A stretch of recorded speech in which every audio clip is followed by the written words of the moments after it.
Oreo. Come on. Okay. Oh, I'm so sorry. Hi, it's me. It's been a few days. Not that a lot of people watch this, but I do know that a few co-workers do, and that they've been dying to see this video come up. So here it is. I'm kind of gonna take a break from vlogging because, like I said, we're not allowed to use our phones at work anymore. I mean, we weren't allowed to in the first place, but we did anyway, and they've gotten more stricter. So, but anyway, so my phone, cool, that's awesome. It's on 20%. It's dying. It's letting me know that it's dying, and now I believe that it's dying. But it's not more really a rant, it's more of a story time.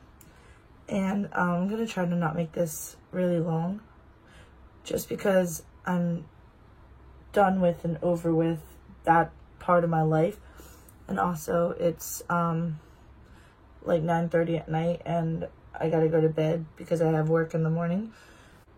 Everyone has best friends.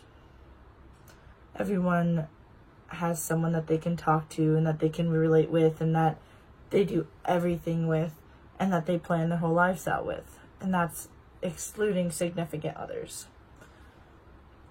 I had one of those best friends. She was always there for me up until about a year or so ago. Probably about 2 years now. It's two Easters ago, I believe. But she was my ride or die. We did everything together. We talked every day on the phone for hours. We Snapchatted, we texted, we video chatted. We were involved in each other's life and in each other's families. And it was all going perfectly well up until about a year and a half to 2 years ago, whenever I first became involved with Tyler, my boyfriend, as you've seen in previous videos. The night that he asked me out was one of the best and worst nights of my life. And that's because although I got asked out by the man of my dreams, I also found out my friend was trying to commit suicide. And suicide's a touchy topic.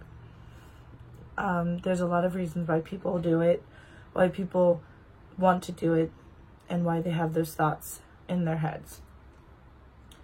And so that night, Tyler and I, before he asked me out, we went to go see a movie. We saw The Purge election year. And whenever we got home, he gave me a hug, and then we ended up kissing. And that's how that kind of sparked our relationship. But as soon as I got inside, only about 5 minutes later, I got 2 Snapchats from this friend. And I'm not going to say names. I'm being respectful, and also just for her own security, just in case like maybe this video does get back to her. No one knows who I'm talking about. Well, I got 2 Snapchats from this girl, and one was a message telling me that she doesn't think that she can go on with life anymore. I was trying to talk her down because she's come to me like this before, but she's never really taken any action. But then she sent me a Snapchat with a bag of pills. I don't know if it was a cry for help. She sent me that Snapchat, that picture of this bag of chalky white Tylenol pills. So she sent me that picture, and all I could do was freeze in that moment because I didn't know what to think. I didn't know if she was serious. Maybe she was just, feeling down on her luck. She was having a bad day. But whenever I tried calling her and whenever I tried messaging her back and she wasn't answering me is whenever I freaked out. And in the future, you'll probably find out more about how I have really bad anxiety. I also battle depression sometimes as well. I have a lot of other things going on that sometimes I can't control how I react to certain situations. And after I got over the initial shock of that picture she sent me, I freaked out. I can vividly remember me screaming and shouting at the top of my lungs and crying. No one could understand what I was saying. I called her mom to let her know what was up. I ran downstairs as fast as I could to tell my dad. My dad ended up being the one to call the police, and it was probably about an hour or so later until they actually heard what was going on. And she was fine, but she was being taken to the hospital. She wasn't unconscious from what they told me. She was just kind of in a daze. She didn't know what she was doing, which is normal with people that are brought to their senses from a suicide attempt. Well, she had ended up telling the doctors that she didn't take anything, but once they did her blood test and once they did her urine test, it came back positive, and it said that the amount of stuff in her system was probably equal to around 15 Tylenol pills, the thick chalk ones that are like supposed to do the job quickly. So that was scary, and it was even more terrifying because I didn't know what she was thinking. I didn't know why she wanted to do this. But, you know, everyone has their reasons. She did tell me briefly that her nephew had made her feel a certain way, and, you know, she was just having a bad day, an off day, and I didn't know how deeply invested in her life she was to feel these emotions, because she didn't really talk to me about any of it. We had discussions every now and then about, you know, certain things in her life, but she never ever told me that she had these feelings inside of her. During that whole week, she was in a mental institution at a nearby hospital. She met a guy there who was also in the mental ward with her. Boys and girls were allowed in the same mental ward. She met this guy there. He had been in there for trying to overdose on narcotics, and he was a drug addict, and he was homeless and tried committing suicide as well. And whoever watches this probably knows that mixing one unstable person with another unstable person is probably not the best idea. But she ended up getting involved with him, and she was in a relationship with him for a few months. Upon meeting him, I didn't like him at all. The way he spoke to her, the way that he just existed. And I know that seems a little harsh, but do you ever just meet someone and immediately you don't like them? That's how I felt. But I kept my mouth shut. I didn't want to stir the pot. I knew she was going through some issues. I was just going to let her be happy however she wanted to be happy. The day after she got out of the mental institution, we went to Hershey Park together. It was planned months in advance. I was invited, and because she met her new boyfriend, who I will also not name, he went with us. And it was a pretty fun day. We had lots of fun, and there was really nothing going on. But I noticed within that week she was in the mental institution, some things just didn't seem right. So fast forward a few months, there were things that I don't have a bad memory, but it's been almost 2 years, and like, I guess the part of my brain that just hates the situation kind of blocks out most of the memories from those few days and those few months. We had a few falling outs within those next 6 months. But probably the worst thing I can tell you that I strictly remember, because it was the last contact I had with her, whenever we had our falling out for the last time, well, I should say it was the second to last time before we just completely stopped talking to each other. And I'm guilty of this. I stalked her Facebook page. I unblocked her to see what she was up to see if she talked about me, to see if she missed me, because I'm psychotic like that, apparently. And she caught on extremely fast that I unblocked her. on Facebook. She went and messaged me, and she said, hey, not to start a fight, but why did you unblock me? And I told her a lot. And so then she sent me this long message saying how she missed me and how she wanted to try and sort things out. And I told her, I was like, I don't know if I can ever trust you again. You know, you were my best friend, but it's just like, you were so two-faced. I don't know what to do anymore. Well, we ended up talking. And we only were talking for a day before things fell apart. A week prior, there was this app going around. It was like some weird name, like an African name or something. It was this app going around where you could anonymously message people, compliments.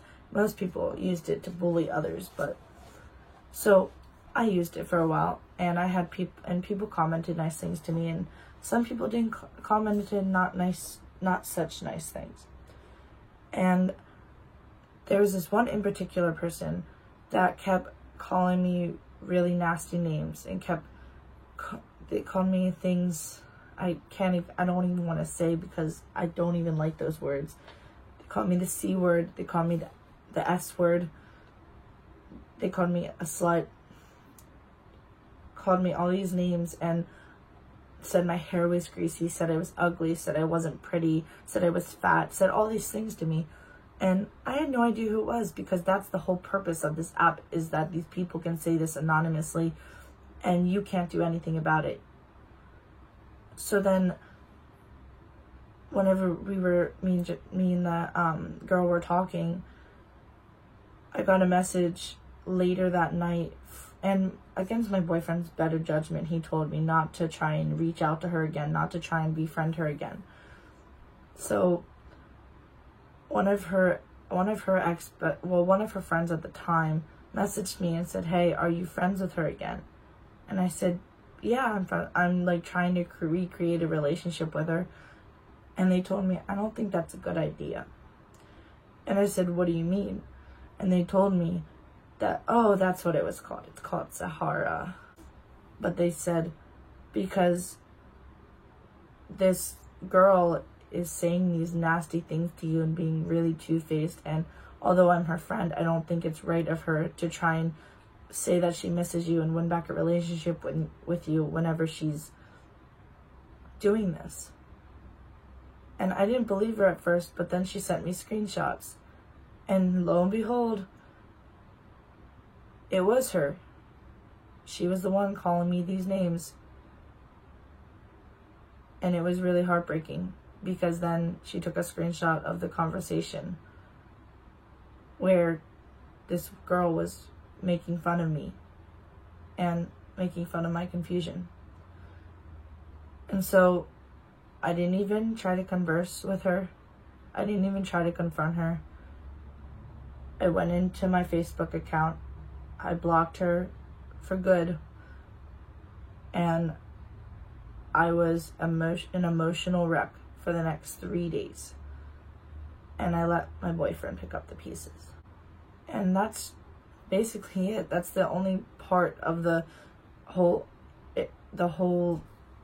story that I really wanted to get out there, because that's the only part I can truly remember. I don't even have the messages anymore, because after blocking her, my messages were deleted. I just know the highlights of what really made me not want to be her friend anymore, what really made me stop all contact. I still think about her from time to time. It still breaks my heart. If she came up to me and she told me that she was sorry and that she wanted to recreate that friendship, I'm almost certain that I would probably accept it. But I have people in my life that would hold me back from that and tell me that it's not emotionally okay for you to do this. And those people are probably the ones that helped me through this and saved me. Because although we weren't in a romantic relationship, I still feel like that whole 7 to 8 years I was this girl's considerable best friend.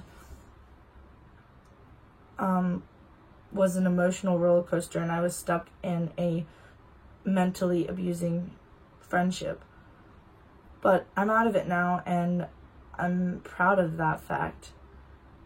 The only thing that was left behind that is the most damaging is now I don't let myself get close to anyone else. I can't formulate that true friendship with anyone else and call someone else my non-blood sister. And hopefully I'll be able to get over that in the future, but as of right now, I don't think that's the case. But yeah, so I hope you liked my little story time video here. It was kind of depressing, I know. I was getting a little emotional. Trying to talk about it is kind of alarming to me, but that was my video, and I really do hope you liked it. Whoever watches it, you can like, comment, subscribe. If you do subscribe, don't forget to turn on my post notifications. And I want to shout out to my coworker, Kristen. She said, if this takes off, she wants her boyfriend to make me a bunch of merch. But anyway, I hope you have a great rest of your night. Stay litty.